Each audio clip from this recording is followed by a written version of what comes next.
আজকে আমাদের সুজির পায়েস তৈরি। সুজির পায়েস বানাতে খুব কম উপকরণেই হয়ে যায়।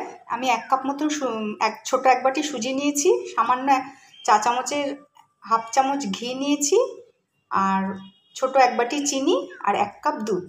এই দিয়েই আজকে আমরা চটজলদি একটা মিষ্টি খাবার বানাবো। কড়াই গরম করে হাফ চামচ ঘিটা দিয়ে দিয়েছি। এবার এর ভেতরে আমি সুজিটা দিয়ে দিলাম।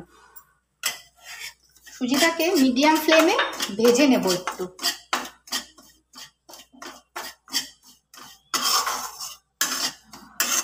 মিনিট 3 ভাজার পর সুজিটা কিন্তু এরকম ব্রাউন হয়ে গেছে। আমি গ্যাসটাকে একদম সিমে দিয়ে দিলাম। এবার দেবো একটু জল, হাফ কাপ মতন জল দিচ্ছি। জলটা দেওয়ার সাথে সাথেই আমি চিনিটা দিয়ে দেবো।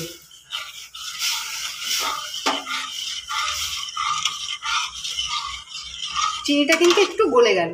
আমি যে গরম জলের ভেতর চিনিটা দিলাম, চিনিটা গলে গেল। এবার আমি যে দুধটা রেখেছিলাম সেই দুধটাকে আমি দিয়ে দিচ্ছি।